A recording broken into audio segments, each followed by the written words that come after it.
გამარჯობა, ზუგობარი თქვენთან არის ისევ და ამჯერად კახას სკოლაში აღმოჩნდი სასწავლებლად. როგორც აღმოჩნდათ, ბევრი რამე მაქვს სასწავლი კიდევ, თურმე მიუხედავად იმისა, რომ ასე კარდაკარ დავიარები და რაღაცებს ვსწავლობ, არ ილევა ეს ინფორმაცია და მოვედი კახას სკოლაში, კახა კვირკაშვილთან, ძაღლების ქცევის სპეციალისტთან. ერთი მყავდა ზიანოდარი, გეცოდინება. რა თქმა უნდა. და იმდენად კაი საუბარი გამოვიდა, რომ გადავწყვიტე ეს სერია გავაგრძელო. ძალიან კარგი. დღეს ძალიან საინტერესო თემა გვაქვს. ეს არის ბრძანება.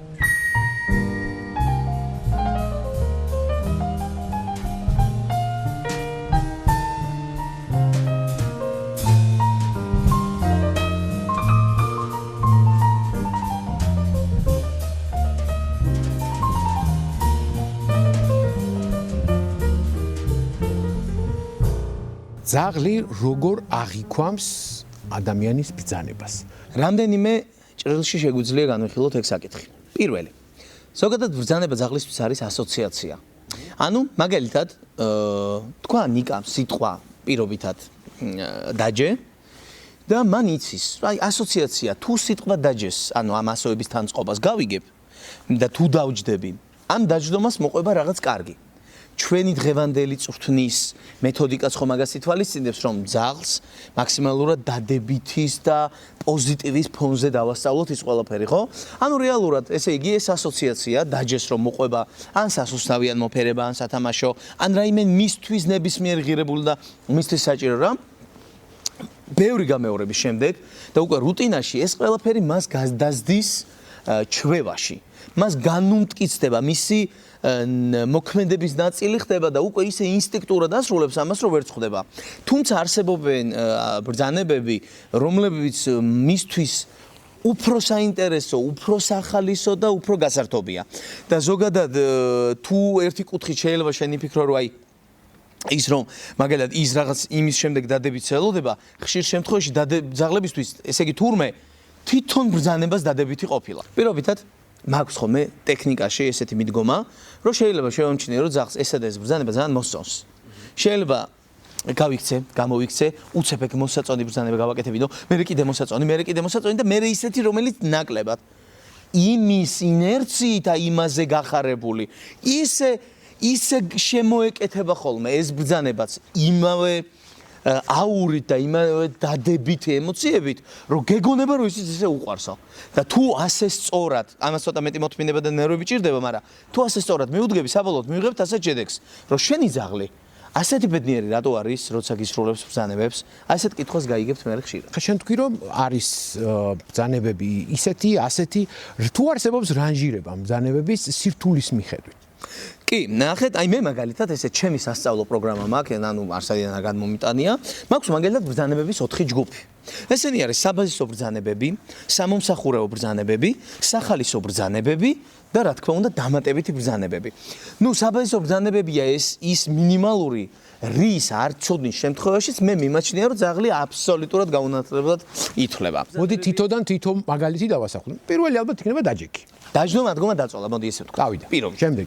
სამომსახურეო ბრძანებები ეს ის ტიპებია, რომლებიც უფრო სხვადასხვა ორგანიზაციებში, როგორიცაა პოლიცია, სამხედრო, ეს K9, ყველას რო გაგვიგია, მსგავს სტრუქტურებში იყენებენ. თუმცა მე საბაზისო სასწავლად მოსულ ძაღლებთანაც აუცილებლად ვიყენებ რამდენიმე ისეთ ბრძანებებს, რომლებიც მის ემოციურ განვითარებაში დამეხმარებიან. აი პირობითად ავიღოთ ბრძანება დარჩი, სამომსახურეო ბრძანებებიდან, ხო? ნახეთ, ბრძანება დარჩი ეს არის ძალიან კარგი, რომ ემოციების მოტოკვა იცოდეს ძაღლმა და საკუთარი თავი ხელში აიყვანოს. იმიტომ რომ ზოგადად მე სხვადასხვა ექსტრემალურ თუ არაექსტრემალურ მდგომარეობებში უფრო წაგვეხმარო, ეხლა იმას კი არ მომბობ, რომ ყველა სიტუაციას გადაჭრის, მაგრამ ძალიან დაგვეხმარება ეს ბრძანება და კარგი არის ემოციების კონტროლისთვის. დარჩი ეს არის ბრძანება, რომ შენ წახვიდე და ის ადგილზე დარჩეს, სანამ შენ არ მიცემ შემდეგ ბრძანებას, ხო, ალბათ როგორც. დიახ. რა შეეხება სახალისო ბრძანებებს? მინდა გითხრათ, რომ სახალისო ბრძანებებზე ძალიან ხშირად ადამიანები მეუბნებიან, რომ კარგი რა კახა ის რაში მჭირდება ეს და თითქოს არ ანიჭებენ დიდ მნიშვნელობას. ეხლა მინდა ცოტა უფრო დეტალურად განმარტო, თუ რატომ არის კარგი სახალისო ბრძანება. მოდი, წარმოიდგინე ეხლა, რომ ეგ წინ გიზის შენი ძაღლი და ეუნები დაჯე. აი, გავიდა ერთი თვე, კიდე ეუნები დაჯეს, გავიდა 2 თვე, 3 წელი. ანუ გიკვირს ამე, დაჯეა რა. აი ხო არაფერი. არაფერი, ჩემმა ძალმა ძალიან მარტივად. ძალიან ჩაულობა, დიდად ემოციასაც აღარ გგვრის. მაგრამ აბა წარმოიდგინე ისეთი ბრძანება, რომელიც ძალიან სახალისოა და რამდენჯერაც არ უნდა გააკეთებინო ეს ბრძანება, ყოველთვის გაგეცინება, ყოველთვის გაგეღიმება, ყოველთვის ვაიმე, ჩემი სიყვარული და მოგინდება მოეფერო, ხო? ესე იგი რა ხდება? ნახე, შენ ავტომატურად ბუნებრივად დადებითი ემოცია გეუფლება და უზიარებ შენ ძაღლს. ძაღლები კი ისეთი ემოციური არსებები არიან, რომ შენს წახალისებას და შენგან წამოსულ პოზიტივს ბედნიერებას იზიარებენ. ძალიან იზიარებენ. აი რა არის ეგეთი. აი რა. ერთ ძალით ახალი. რავი, ბახ და გადავარდა და ვითომ მოკვდა. და თან თავიც კი აღარ აწია. პირობითად წრეზე იბრუნოს, არ ბევრი რაღაც შეიძლება. შუქი ჩააქროს, კარი დაკეტოს, კარი გააღოს, არ ვიცი, 1000 დეგენერატობა შეიძლება მოვიფიქროთ. ის რაც გაგვართობს და გაართობს მას და ძაღლებისთვის იმდენად დიდი ფიდბექია ის, რომ შენ ასე დადებით ემოციებს გამოხატავ, რომ ძალიან დადებითი ემოციებით ივსება, ასოციაციებით ივსება ეს ბრძანება და მისთვის ძალიან საინტერესო ხდება შენთან მომდევნო მუშაობა. მე რომ მკითხო საერთოდ ბრძანებებს წავშლე, ანუ არ ქვია ამას ბრძანებები. ამას ქვია ჩემთვის ინსტრუქციები რა. ძაღლი არ არის ვალდებული რომ გიჯერებდეს, ძაღლს უნდა უნდოდეს რომ გიჯერებდეს და შენ რომ მოანდომებ რა ინსტრუქცია შეგისრულოს, ეს უკვე ბრძანება აღარ არის, ხო? ხო და აი ჩემი შეხედულები, მე ისე ვხედავ ყოველ შემთხვევაში ამ ყველაფერს. რაც შეეხება დამატებითი ბრძანებები, ეხლა დამატებითი ბრძანებები ისეთი, ეს ახლა მე გამოვყავი ცალკე, იმას კი არ მომავალ რომ აკადემიურად ვინმე მეს დააწესა. უბრალოდ არის ისეთი ბრძანებები, რომლებიც ძალიან სუპერ დოზით მნიშვნელოვანი არ არის, მაგრამ თუ ეცოდინება ძალიანაც კარგი. მაგალითად აი მივდივარ გზაზე და ვეუნები მარჯვნივ და გზიდან გადავა მარჯვნივ და გაატარეს მანქანას რომელიც შეიძლება დაჯახებოდა. ან ვეუნები მარცხნივ და გადავა მარცხნივ. და რა კიდე მსგავსი ბევრი რამ. ჩვენი სპონსორის კომპეტენტოს შეკითხვა მაქვს, საინტერესოდ მეჩვენება. რა მექანიზმით ახდენს ძაღლი სიტუაციურ დიფერენციაციას, როგორ არჩევს ის ბრძანების სავალდებულო ხასიათს და ნებაყოფლობით სათამაშო ურთიერთობისგან? ზოგადად ძალიან ბევრი რამ თამაშობს. მან ნახეთ ძაღლთან კომუნიკაცია ხდება სამი მომენტით. ეს არის ვიზუალი, ეს არის ხმოვანი და რა თქმა უნდა ფიზიკური ჩარევა. ანუ ამ სამივე მომენტით. მაგალითად ავიღოთ ესეთი რაღაცა. ძაღლს ვეუბნები რომ მოდი. მოვიდა ძაღლი, დავაჯილდოვე, თავზე გადავყევი. მეორე ჯერზე ძაღლს ვეუბნები მოდი და არ მოვიდა ძაღლი. ამ დროს გრძელი თოკი მაქვს, მოვკიდე ხელი და მოვიყვანე ჩემთან. ესე იგი ერთ შემთხვევაში დამიჯერა და თავზე გადავყევი მას ანუ მადლიერების ნიშნად, მეორე ჯერზე არ დამიჯერა და მე მაინც გავაკეთებინე, არა აგრესიულად, თუმცა მაინც გავაკეთებინე, ხო? ნახეთ, თუ მე ასეთი უნაკლო კუთხით მუშაობ, მაქსიმალურად ვუდგენ მას, რომ აი ყველანაირად აი როგორ გითხრა, დადებითი ასოციაციებით ისე დავმუხტო და მე კონტრასტისთვის აი ეს მეორე მომენტის უარყოფითი განმტკიცება, როდესაც მე მას გავაკეთებინე რაღაცა. ამ კარგ კონტრასტს თუ იმას ვიზავ, ეტაპობრივად ვიღებ უეჭველი იმ შედეგს, რომ ძაღლი ამას შეასრულებს. მაგრამ თუ მაგალითად ადგილი, აი დაუშვათ რაღაც კონკრეტულ адგილზე, შენ თვითონაც აი რაღაცნაირად არ ცდილობ რომ გიჯერებდეს რა. მოდი რა და არ მოვიდა და ერთი მარტივი სიტყვა კი, ახალტურებ. ხო, ახალტურებ. აი თუ ახალტურებ შენ თვითონაც, თუ ერთ კონკრეტულ ადგილზე ყოველთვის გაახალტურებ, იქ ისიც გაახალტურებს. თუმცა ამ ერთმა გახალტურებამ შეიძლება სხვა ადგილებში იქ სადაც იდეალური იყავი, შეიძლება იქაც გაგიფუჭოს. ტექნიკური რაღაცები მინდა გკითხო. დავიწყოთ იქიდან როგორ ვიწყებთ მოუშვათ ბრძანებების წავს. ერთი რამე ხე ბევრ მასტუმარმა თქვა და უკვე გაცვეთილი და გადაღეჭილია, რომ ხდება წახალისებით, პატარა სასუსნავის მიცემით, შეასრულა ბრძანება, მივეცით რაღაცა დავაჯილდოვეთ რა. ჩვენთან მაგის არ ხდება. აი მაშინ თუ გაგვიზიარებ თქვენთან როგორ ხდება. ჩვენთან სხვანაირად ხდება. მე ვიწყებ აუცილებლად ძაღლის დასტიმულირებით, რაც გულისხმობს აი ამ ტექნიკას, რასაც ახლა აგიხსნით. მინდა რომ დავაჯერო, ჩემი სასუსნავიანი დაუშვათ, სასუსნავიანი ხელი არის უტყუარი და მას ვუმაღლებ ნდობას. როგორ შეიძლება აუმაღლო ნდობა? როგორ და მაგალითად ყველაზე მარტივში, აი ყველაზე მარტივი რაც შეიძლება გავაკეთებინო და ამაში მიიღოს ის სასუსნავი, რომელიც ძალიან მოწონს. ნუ რა შეიძლება ყველაზე მარტივი? დაუშვათ ერთი ნაბიჯი, ერთ წელი ნაბიჯი. მაგრამ ეს ნაბიჯი როგორ გადმოვადგმევინო? აი მაგალითად როგორ სამი კომპონენტის დახმარებით. პირობითად ძაღლს აი თქვენ თვითონ რო გაიხსენოთ, როცა იკუზებით ძაღლი რა შვება? დავიხარე. რაღაცას ელოდება, მოდის, რომ შეიძლება რაღაცა მიიღოს. კაი, ერთი მიზეზი ხო გითხარი უკვე როგორ მოიყვანო ძაღლი. კაი, მეორე მიზეზი. სასწავლი აიღო და ანა ხო რა სიზავს? მოვაუწილებ. ოკეი. კარგი. მე რო ესე შევხედო ძაღლს და უკან დავიხიო? ალბათ ისიც გამოვა. მანდაც მოვა. კარგი, აბა ეხლა წარმოიდგინე სამი კრიტერიუმი ერთად. სასწავლი ავიღე, დავანახე, დავიკუზე და უკან სიარული დავიწყე. რა ხდება ამ დროს? მოდი საკეთ. ოღონდ 300%-ით. კი. მოდის, ამ დროს ვახალისებ მაქსიმალურად და იმოშვები. ესე იგი ხდება ძაღლი, აი არაფერი, უბრალოდ სიარულში იღებს ასუსტავს. ეხლა ნახეთ ამით რას ვაკეთებ. ხო, ეხლა მე უკვე გამიჩნდა ჩემი კითხვამ. როგორ გავაჩერო, რომ მე ეს გავაკეთო და ის არ წამოვიდეს ჩემი თანხმობის გარეშე. ეგ არ უნდა. ეგ ალბათ მერეა. ეგ ძალიან დიდი შეცდომაა, როკნა. აბა რა. იცით რატო? მე ვსაუბრობ ძაღლის დასტიმულირებაზე და არა რაიმეს დასწავლაზე. აქ მაგ იცი რა? უბრალოდ მოდ დაიღე. ახლა შენია. და ძაღლი როგორ იცი ხელი როგორც ხელს გაიშვერ თუ არა და ვაიმე და ეგრევე მოდიოდეს. ანუ კითხვის ნიშნის აღმოფხრაზე. ამას აქ კიდე შემდეგ ამ პირველი სავარჯიშოს ეს პირველი ეტაპი ხო იყო, კიდე 3 ეტაპი აქვს და მე კიდე ამ სავარჯიშოს მეორე ეტაპის კიდე 4 ეტაპია. ის ცალკე არ, ნუ ეხლა მაგდეს აღარ მოვყვები და ანუ ამას რომ გააკეთებთ ამ ყველაფერს ძაღლს რა ჭირს იცი? მიდი მითხარი ყველაფერს გავაკეთებ. აი ესეთ ემოციებში ვარდება. ესე იგი ჯობია რომ წრთნა დავიწყოთ სტიმულირებით? უეჭველი. წრთნა უნდა დაიწყოთ სტიმულირებით, როცა მივხვდებით რომ ძაღლი აბსოლუტურად მზად არის და თქვენც მზად ხართ უკვე იმ ტექნიკის გადასატანად ძაღლთან ურთიერთმოქმედებაში, აი მაშინ გადადიხართ და მეტიც ბრძანებებს არ არქმევთ სახელს. აუცილებელია რომ ჯერ ტექნიკური მონახაზი ეს რაც იქნება, ხო? შესრულდეს იდეალურად და თქვენმა ურთიერთმოძრაობამ, მოქმედებამ დაიმსახუროს სახელის დარქმევა. როდის იმსახურებს სახელის დარქმევას? როდესაც 10 გამეორებიდან ამ უბრალო უხმო ჟესტიკულაციით. სულ ყველა ჯერზე ერთნაირად გამოგივათ იდეალურად მოქმედება. მე ვარქმევთ სახელს. აი მე ვარქმევთ სახელს და ეს უკვე დაკანონდება რომ პირობითად ეს არის, ავიღოთ აი ესეთი რაღაცა გვერდით. მაგალითად ავიღოთ და მაგალითად შემოვიყვანოთ ფეხებს შორის და დავარქვით დაცვა. პირობითად ვამბობ, ხო? მაგრამ ეს მხოლოდ მაშინ როცა უკვე კარგად გაქვს გაკეთებული. შევატყე ესეთი რამ. ბრძანებებში თქვი არა დაჯექი, არამედ დაჯე. და რამდენჯერაც ესახსენე, იმდენჯერ დაჯე იყო. სიმოკლევის გამო? კი. ჩვენც ხო არ გვიყვარს გრძელი სიტყვები. ხო, ჰიდროელექტროსადგურს უფრო ადვილად მოისმენ თუ ია, მაგალითად, ხო? ია მარტივი დასამახსო ის ძნელია. ლოგიკურია რომ ძაღლებთან ეგრე არის რა.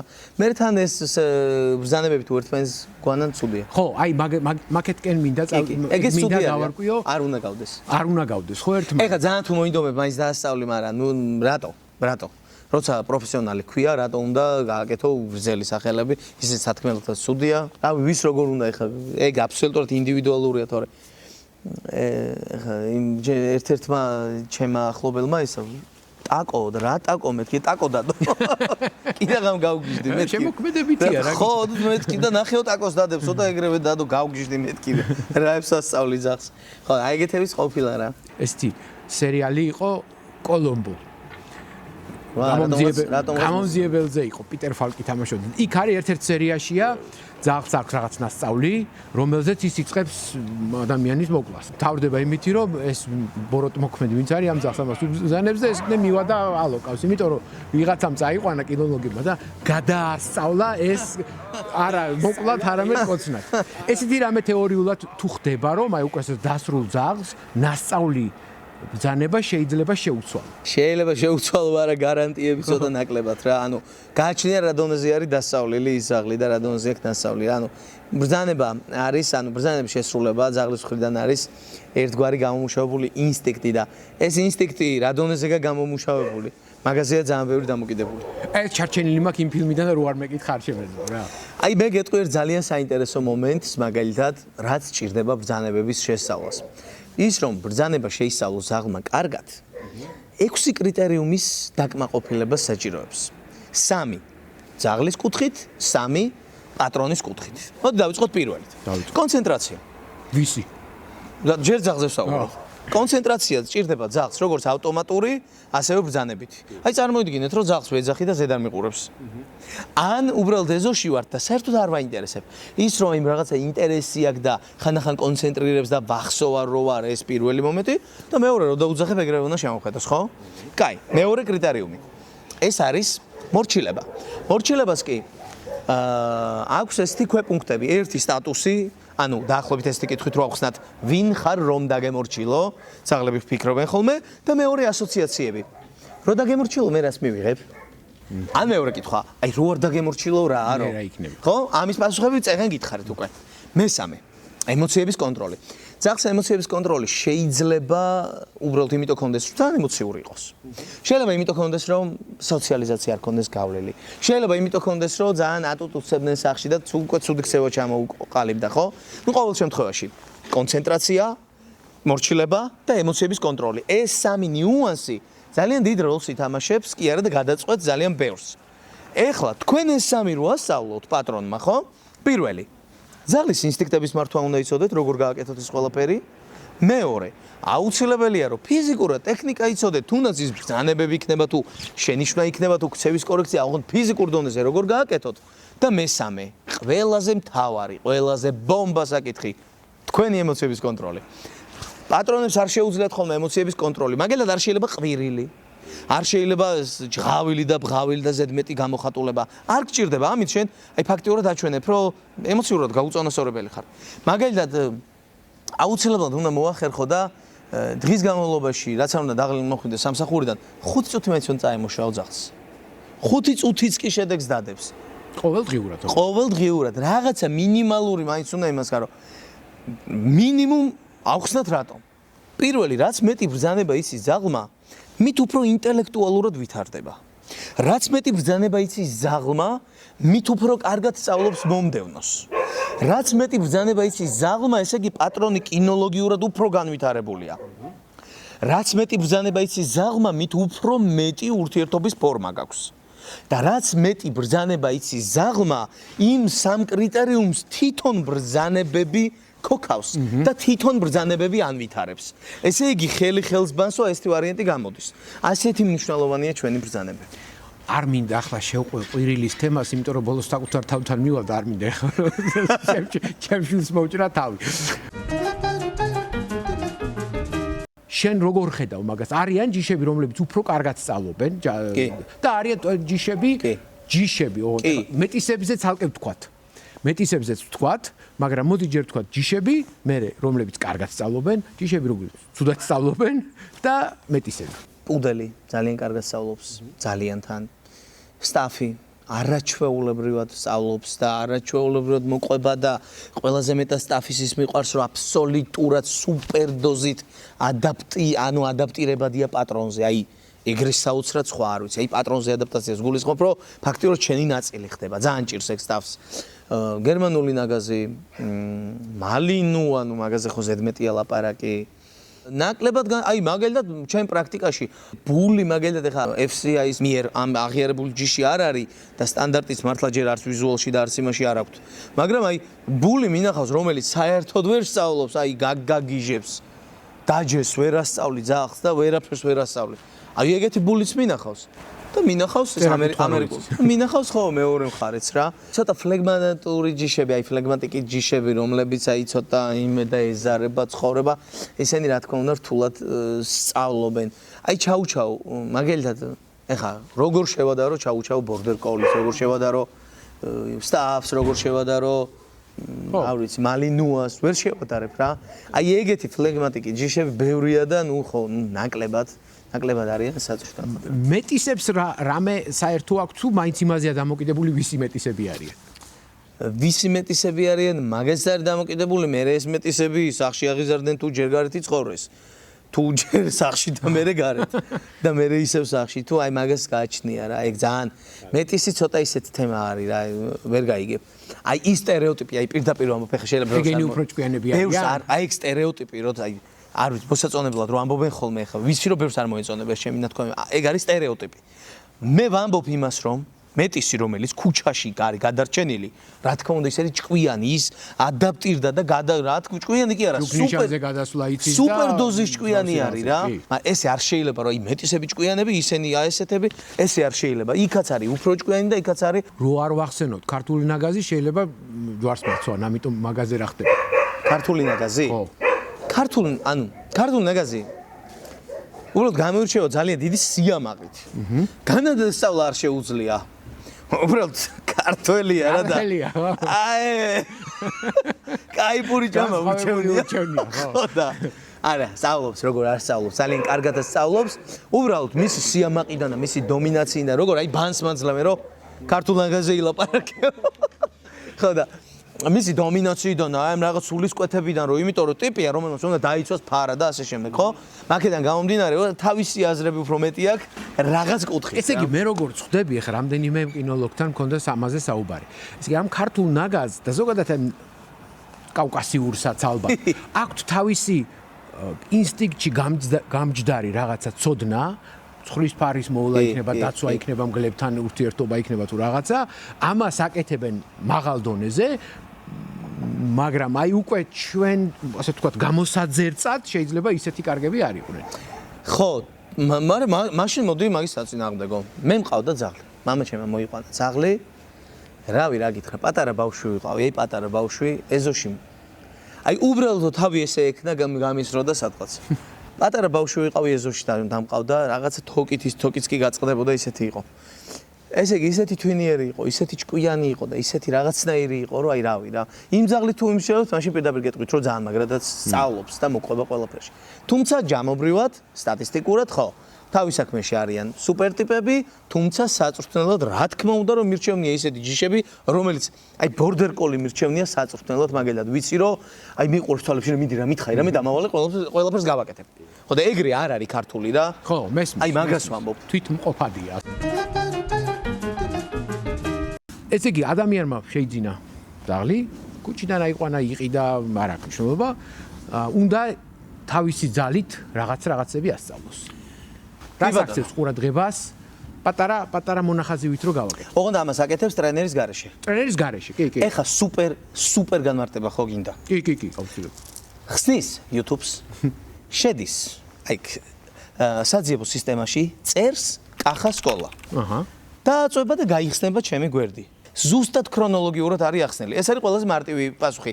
თუმცა მაინც აქვე რომ აქვინს გვიყურებს, ესე იგი, პირველი აუცილებელია სწორად დახვდნენ. პირველი ეტაპი აუცილებელია რომ მესერი კონდეთ და ესე ყველა ოთახში და იმაში არ გაუშვან.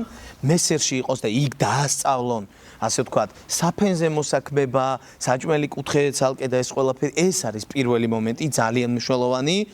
და აუცილებელია რომ თავიდანვე აი ყველაზე კარგი რაც შეიძლება გაკეთო ეს არის ემოციების კონტროლის კუთხით თავიდანვე ასწავლო საკვებზე ნებართვა აი ესე ჯამს რომ მიჭერ დადგავ და თუ წამოვა ააცლი და ბევრი გამეორების მერე აღარ წამოვა და რო დადგავ თვალებში შემოხედავს ძაღლი და მე ეუბნები მიდიო ეს ვიდეოების პრინციპში არის იქ აი ეს ორი დეტალი რომ გაითვალისწინონ უკვე ძალიან მაგარი რაღაც იქნება თუმცა კიდევ აი ძალიან კარგი იქნება თუ პირველი ეტაპისთვის გააკეთებენ ეს რაღაცას წარმოიდგინე რომ ორი ცალი საცուցნავი ავიღე პატარა ლეკვია ხო ჩავჯექი დავლა და ორი ცალი ვაჩვენე აქეთი კი დაუწყებს ყურებას და რაღაც მომენტ შემოხედავს თვალებში როგორ შემოხედავს თვალებში ეგრევე ძალიან ტკბილი ხმით უთხრა ყოჩახ და დააჯილდოვო კიდე დავიჭიროთ ეხა მარცხენა ხელი დავაჯილდოვო ეხა მანდ ერთი კითხვა შედება თუ არ შემოხედა თვალებში და პირდაპირ იმაზე წავიდა აწიე ხელი არ მისცე და აწვალე ბოლოს აი გზას მოძებნის თუ მან იპოვა გზა რომ რამდენის თვალებში შევხედე იმდენი სასუსნავი მომწაო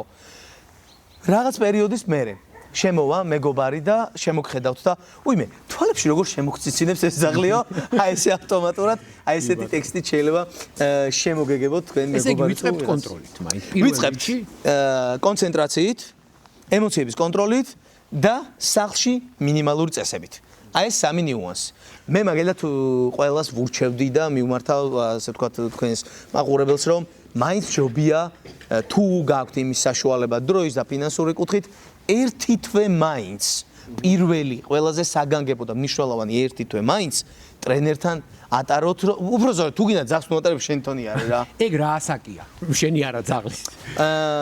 ძაღლის ასაკი როგორც კი აცრებს დაამთავროს. კარგია, რომ წაიყვანო. აცრებს დაამთავროს თუ არა? ყველა აცრას.